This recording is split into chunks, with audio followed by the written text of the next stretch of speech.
Dear students, welcome to my YouTube channel. आज हम इस वीडियो में एक्सरसाइज 5.3 का क्वेश्चन फिफ्थ सोल्व करेंगे। ये न्यू एनसीईआरटी बुक से किया गया है। क्वेश्चन फिफ्थ है हमारे सामने। The first term of an AP is 5, the last term is 45 and the sum is 400। Find the numbers of terms and the common difference. My dear students, हमें AP का first term जो है वो 5 दे रखा है।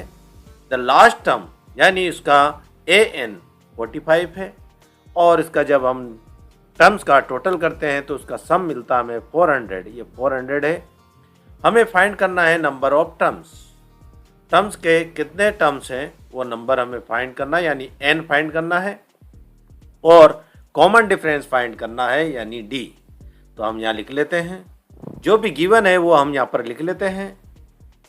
a यानी first term हमें दे रखा है यहाँ पर 5, ये 5 हो गया a n means l, an यानी l भी हम लिख सकते हैं।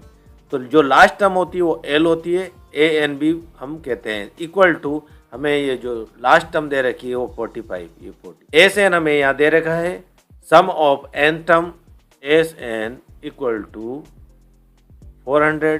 n हमें फाइंड करना है नंबर ऑफ टर्म्स और कॉमन डिफरेंस हमें फाइंड करना है। अब इनको फाइंड करने के लिए हम सम ऑफ n टर्म का फॉर्मूला लिख लेते हैं। S N equal to n upon two a plus, हम यहाँ पर a n को ही l कहते हैं यानी लास्ट टर्म, तो l हम यहाँ लिख लेते हैं। हम ये वाला फॉर्मूला लगाएंगे इसमें। एस एन हमें दे रखा है 400, ये 400 हो गया। इक्वल टू n की वैल्यू हमें फाइंड करना है, एस हम लिख लेते हैं n अपॉन टू a हमें दे रखा है यहाँ पर 5, ये 5 प्लस l हमें दे रखा है 45, लास्ट टर्म 40। 400 हम एसिटिस लिख लेते हैं equal to n upon two एसिटिस मल्टीप्लाई, ये दोनों को प्लस कर लेते हैं, 5 और 45 को ऐड कर लेते हैं तो हमें मिल जाएगा 50, ये 50। अब ये 2 से हम 50 को कैंसिल कर सकते हैं, 2 से 50 को 25 टाइम हो जाएगा कैंसिल।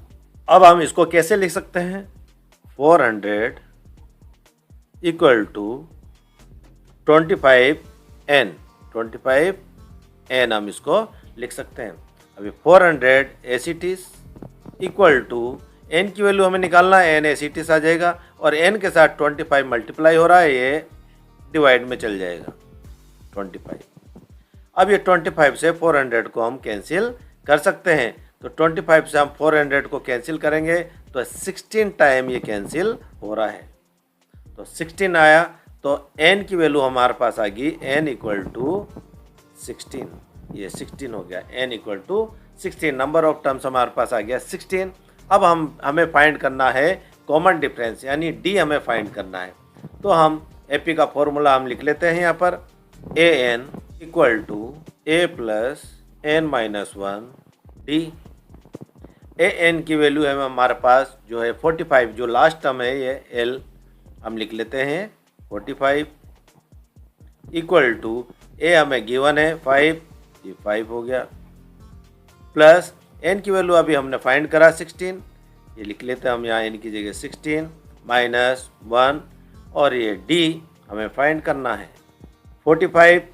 एसिटिस हम लिख लेते हैं, 5 को हम लेफ्ट हैंड साइड भेज देते हैं, ये हो गया माइनस में, प्लस में था, इक्वल टू 16 में से 1 सेपरेट करेंगे 15 हो गया, 15 को d से मल्टीप्लाई कर लेंगे तो ये हो गया 15d, ये 15d।